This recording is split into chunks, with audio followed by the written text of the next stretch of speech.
Alors, merci pour l'invitation. C'est très agréable d'être ici aussi parmi vous ce matin. Quero cumprimentar os irmãos que falam português. A paz do Senhor, et muito bom ouvir as suas orações. C'est vraiment un plaisir. C'est vrai qu'on a travaillé aux îles du Cap-Vert pendant quelques années. Puis après, donc c'est le pays d'origine de mon épouse. Et puis ensuite, nous avons été pasteurs des églises Assemblées de Dieu de langue portugaise en Suisse, à Genève, Lausanne, Berne, Zurich, Lucerne. Voilà. Donc on était déjà habitués un peu à bouger, pas mal. Ça continue. Voilà, c'est un plaisir aussi de pouvoir partager avec vous la parole du Seigneur. C'est vrai que c'est toujours un peu compliqué lorsqu'on ne connaît pas l'assemblée qu'on va rencontrer, mais j'étais content de voir quelques personnes dont je me rappelle. Et c'est un bonheur. Alors, c'est une parole très simple que je vais vous partager ce matin.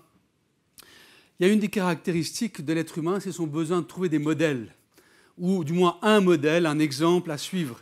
Et puis ça se vérifie dans plusieurs domaines de notre existence. Alors, il y a certains modèles qui s'imposent d'eux-mêmes à notre esprit ou à notre âme par leur performance, leur caractère.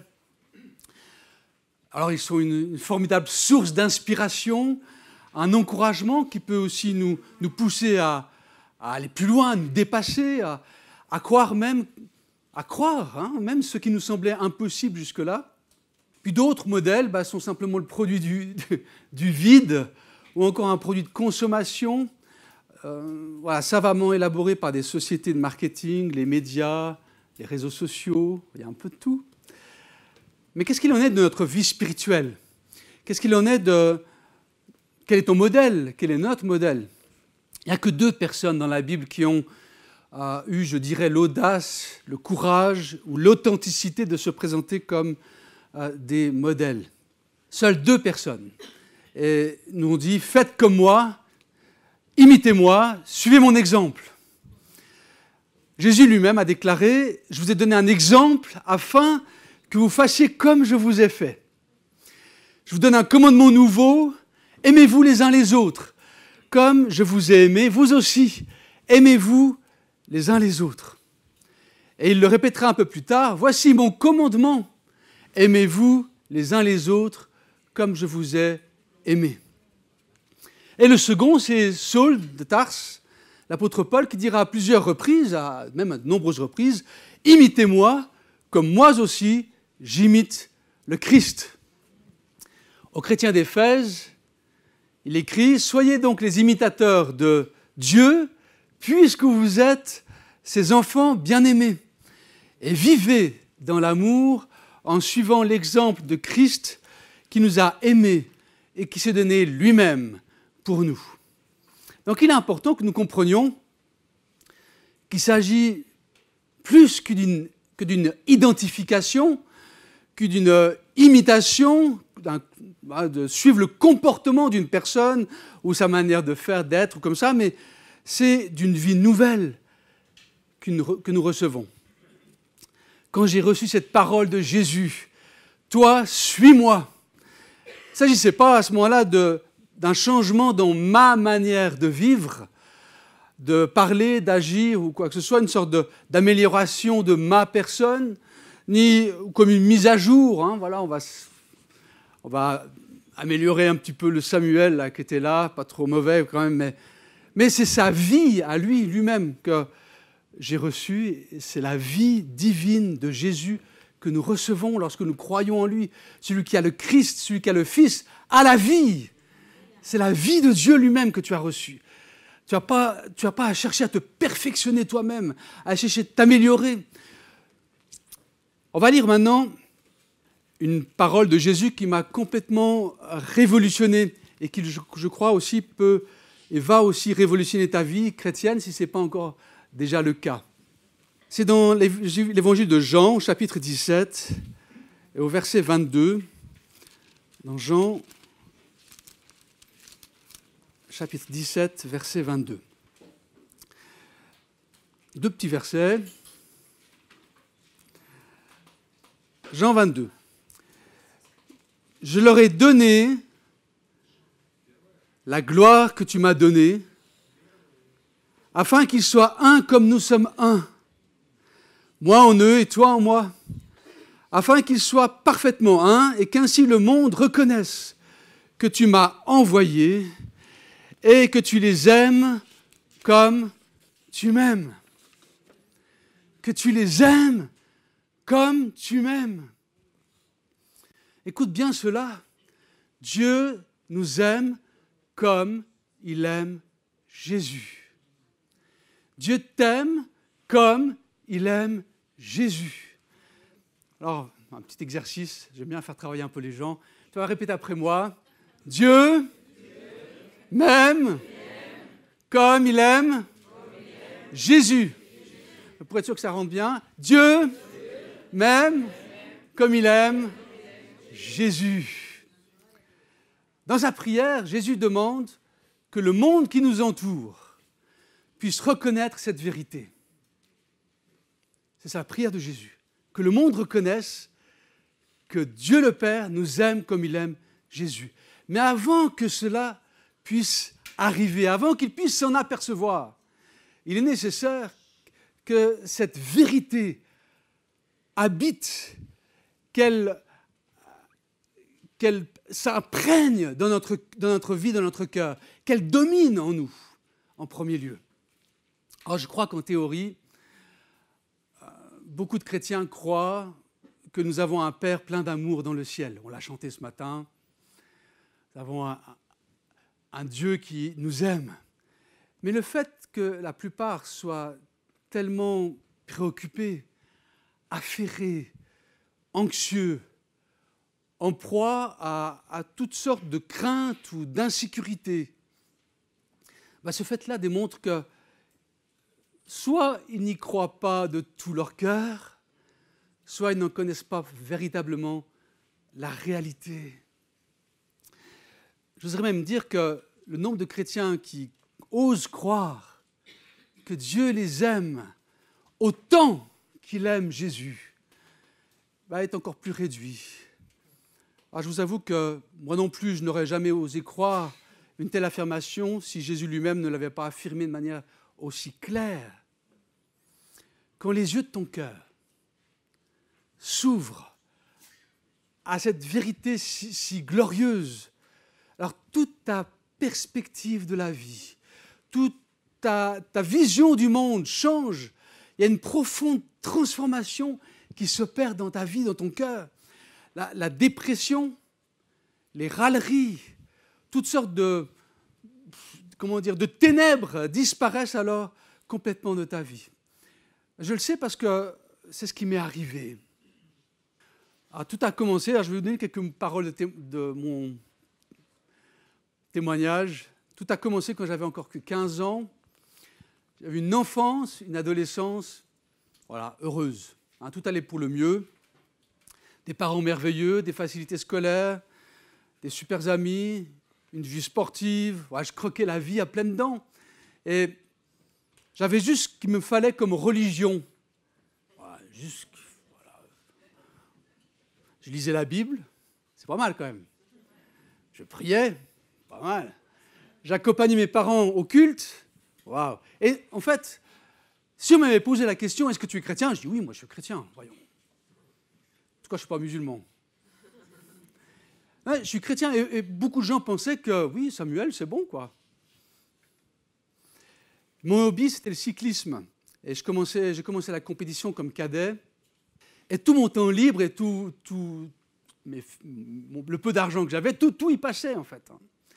Et c'était le mois de juin, je suis parti avec un ami pour une virée de près de 120 km. C'était une belle balade avec plusieurs cols à la clé. Il faisait grand beau, donc tout allait là aussi pour le mieux. Et puis dans la descente d'un col qui s'appelle le col du Marchiru dans le Jura vaudois, j'étais en pleine recherche de vitesse. Alors, je ne sais pas si vous avez déjà vu des cyclistes dans la position qu'on appelle aujourd'hui la position Froome. Vous avez le menton qui touche presque la roue avant. Donc j'étais là comme je ne sais pas à quelle vitesse on va quand on fait ça. Mais... Et puis, c'est juste très grisant. Et dans un virage, à courbe, j'ai dérapé. Manque de peau, une voiture arrivait en face. Alors je lui ai bousillé la calandre. Ma tête s'est retrouvée contre la roue avant, sans casque, bien sûr, à l'époque. Donc, amené d'urgence à l'hôpital de Morges, je suis tombé dans un état semi-comateux. Et alors, j'entendais tout ce qui se passait autour de moi, mais impossible d'interagir, de répondre, même de faire des gestes. Hein. C'était assez particulier comme situation. Et à mon arrivée, le médecin a dit à mes parents, s'il survit, ce sera avec de très graves séquelles. J'avais l'os du rocher en miettes. Et puis voilà, donc c'était un état vraiment préoccupant. Et moi, je me sentais en train de mourir.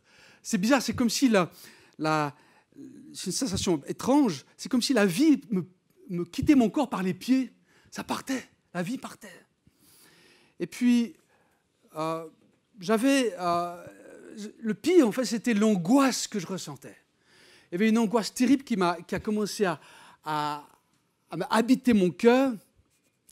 Et je savais que j'allais mourir, je savais très bien que j'allais mourir. Et j'étais terrorisé à la pensée, tu vas rencontrer Dieu, et tu ne le connais pas. Je savais pertinemment que même si j'avais un peu de religion, malgré mon petit vernis religieux, même si j'avais tué personne sur cette planète, je savais que je n'avais pas cherché, je ne m'étais même pas préoccupé de connaître qui était Dieu. Et j'allais le rencontrer, et une angoisse horrible m'habitait. Et j'entendais ma maman prier à côté de moi, mais la situation empirait. Et puis à ce moment-là, pour faire court, il y a un missionnaire qui était venu apprendre le français à Lausanne, un missionnaire américain, juste avant de partir au Togo. Il a entendu parler d'un jeune homme qui était entre la vie et la mort à l'hôpital. Il est venu me voir, il est venu me visiter. Et là, je l'ai entendu dans son français, voilà, un peu compliqué. Je l'ai entendu lire dans les évangiles le récit de la mort et de la résurrection de Jésus. Alors, je connaissais l'histoire.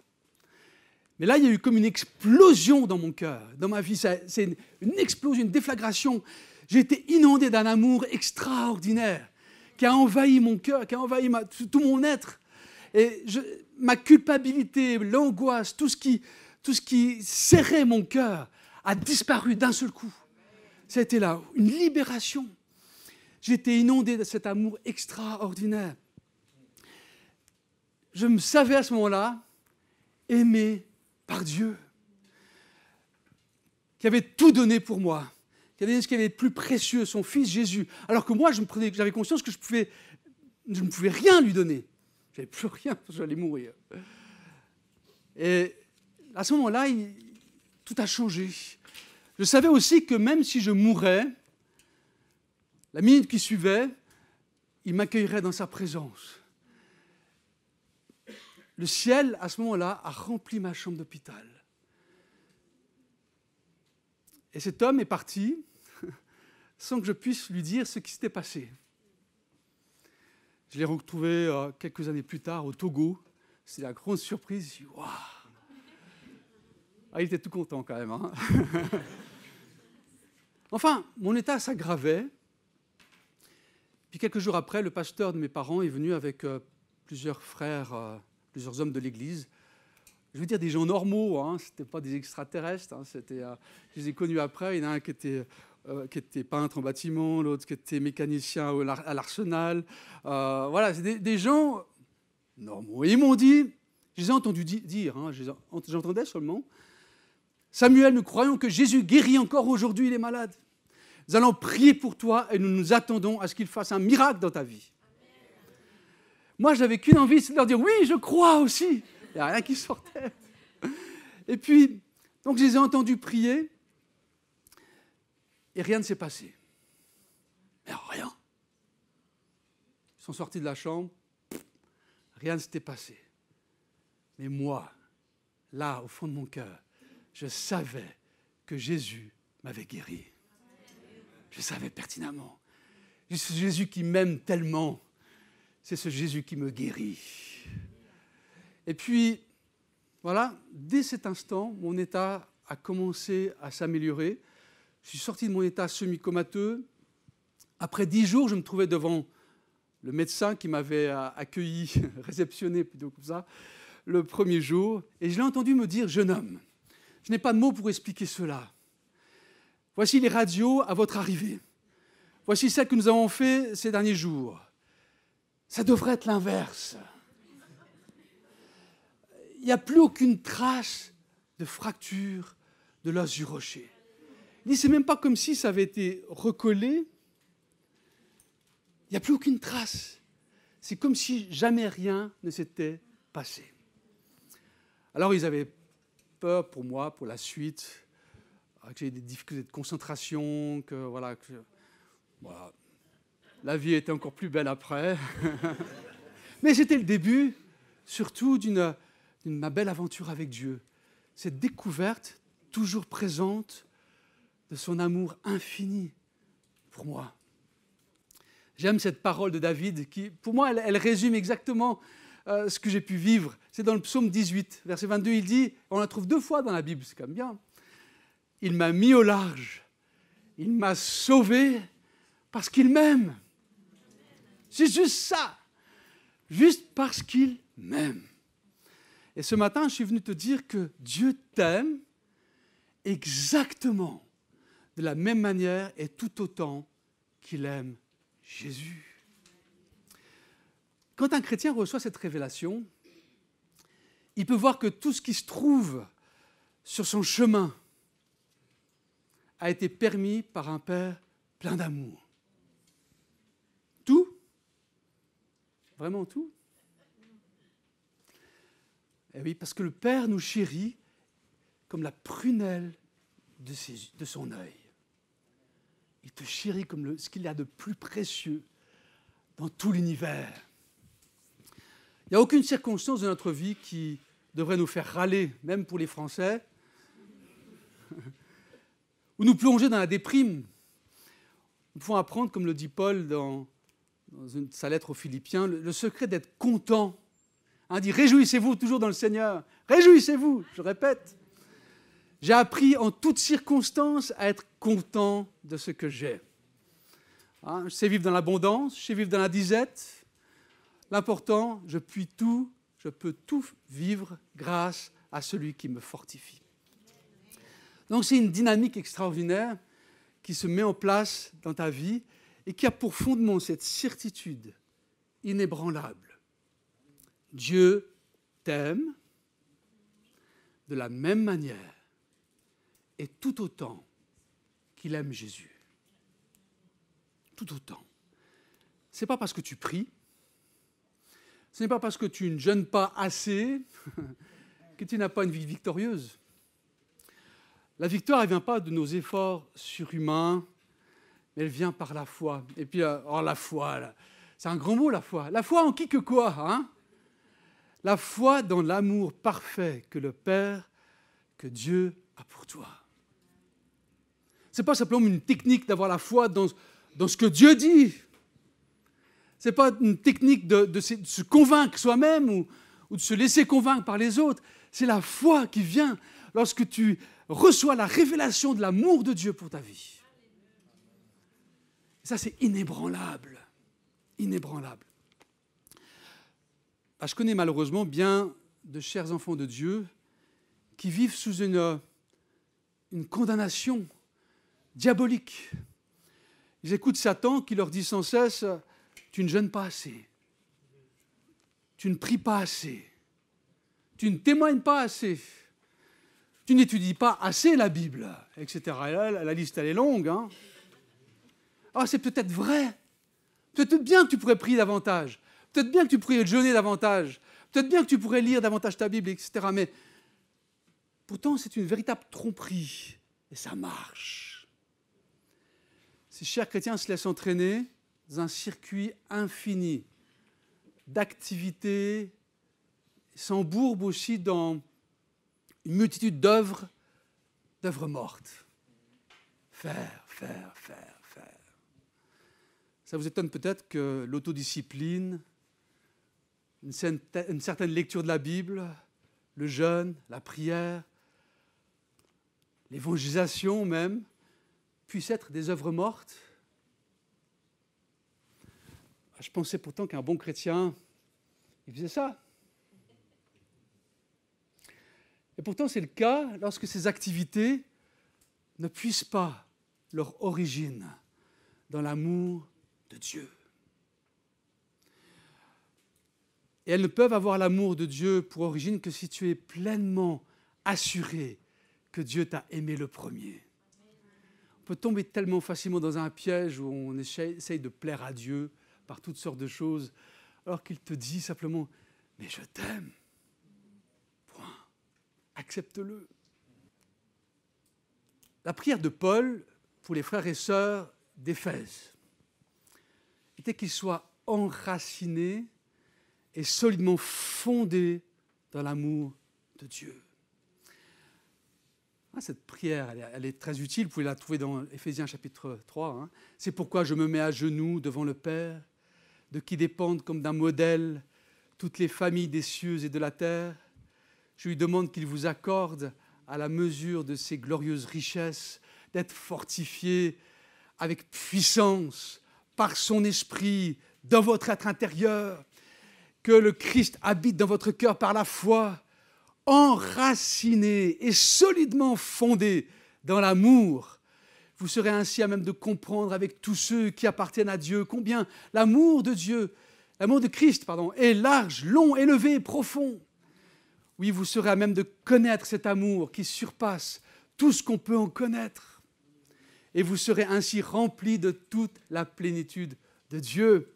Honnêtement, ça ne m'intéresse pas de prier en langue, de chanter en langue, ou de même de recevoir les dons de l'Esprit, si je n'ai pas cette communion avec le Christ qui me remplit de son amour, de sa compassion, qui me remplit de ça travaille là au fond de tes tripes. Tu es saisi par l'amour de Dieu, des fois tu es là, tu sais même plus comment prier, tu commences à pleurer de joie, de bonheur, parce que tu te sais aimer de Dieu.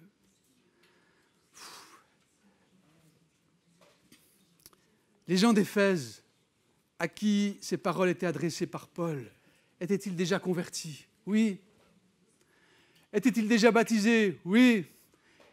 Avaient-ils déjà été baptisés dans le Saint-Esprit? Oui.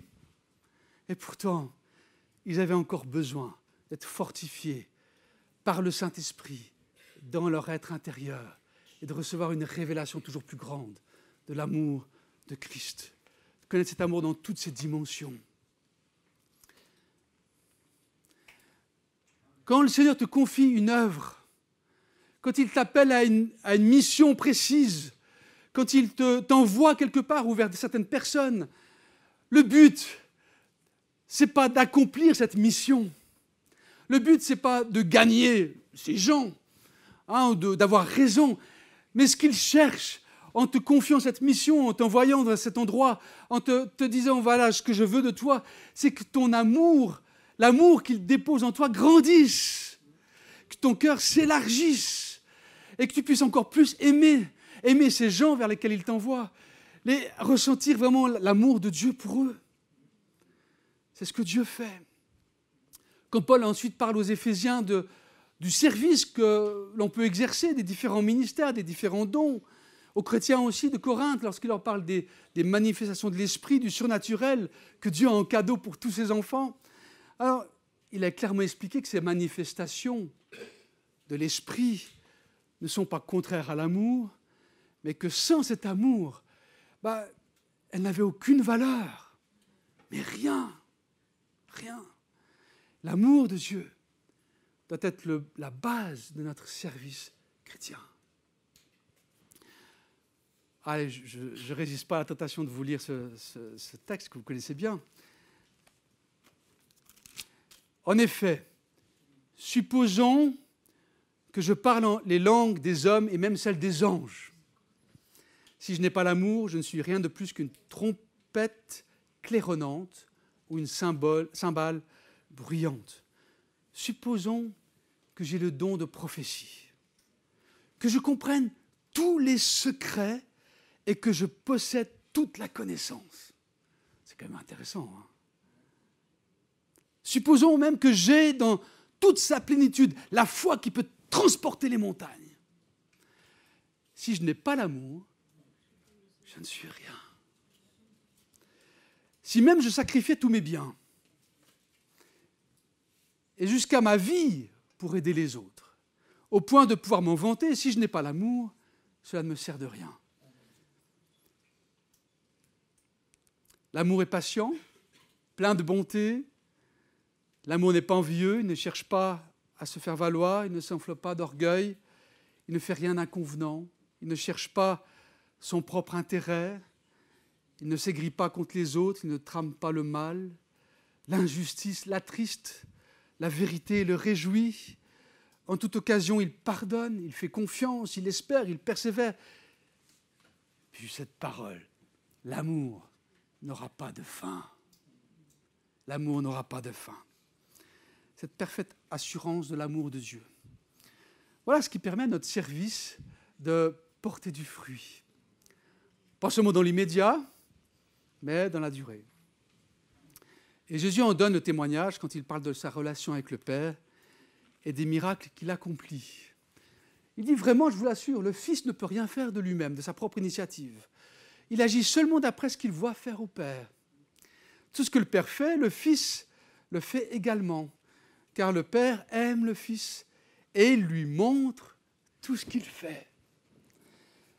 Il lui donnera même le pouvoir d'accomplir des œuvres plus grandes que toutes celles que vous avez vues jusqu'à présent, et vous en serez stupéfaits.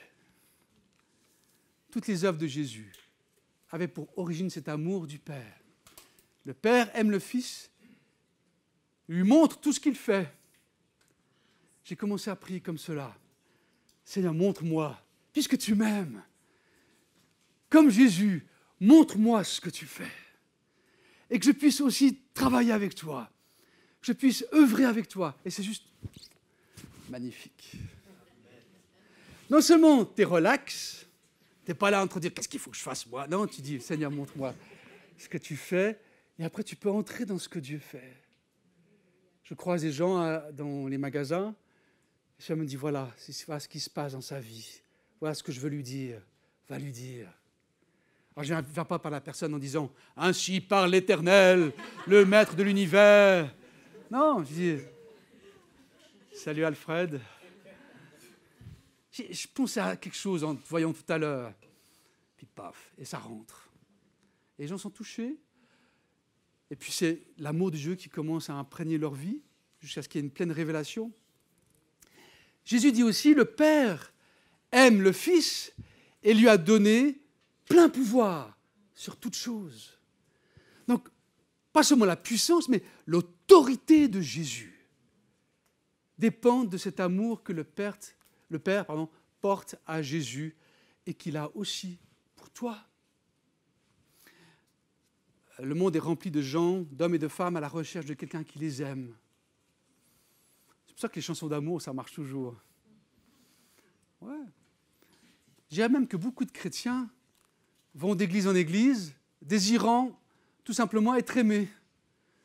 Puis quand ils ne se sentent pas aimés, ils vont ailleurs, et puis ça recommence. Et puis certains cherchent l'amour dans des amitiés, d'autres dans le mariage.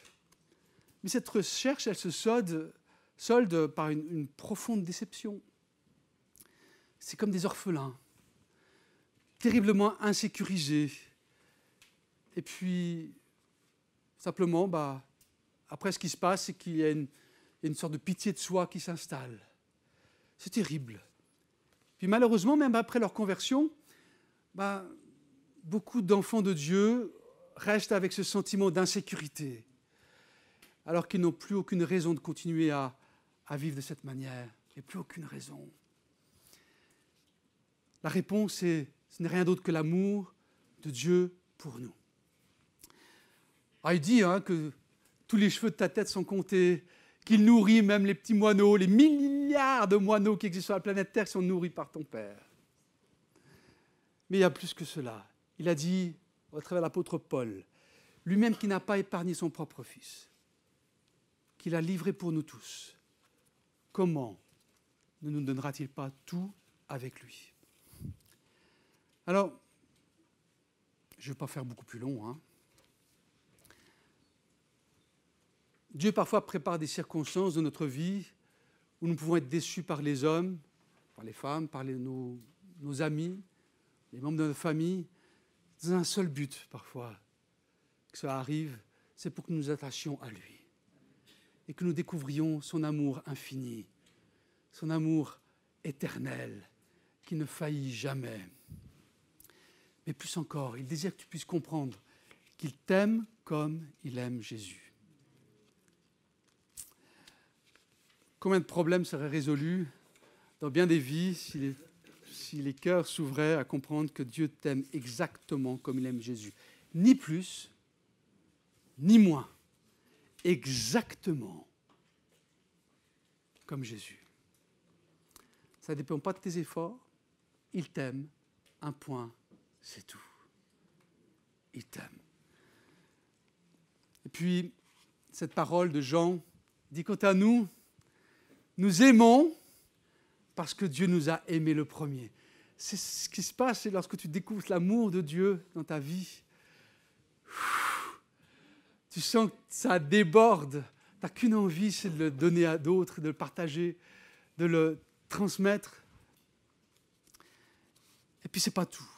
Lorsque j'ai découvert que Dieu m'aime exactement comme il aime Jésus, il y a une autre parole qui vient de Jésus. À 2 reprises, Jésus dit à ses disciples, « Comme le Père m'a envoyé, moi aussi je vous envoie.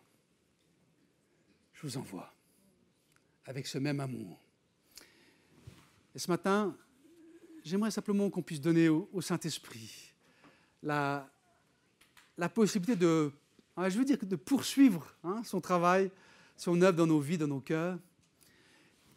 Paul a dit ceci dans Romains chapitre 5, verset 5. « L'amour de Dieu est déversé dans nos cœurs par le Saint-Esprit qui nous a été donné. » L'amour de Dieu est déversé dans ton cœur par le Saint-Esprit qui t'a été donné. Et j'aimerais qu'on puisse simplement fermer nos yeux, tenir devant le Seigneur maintenant.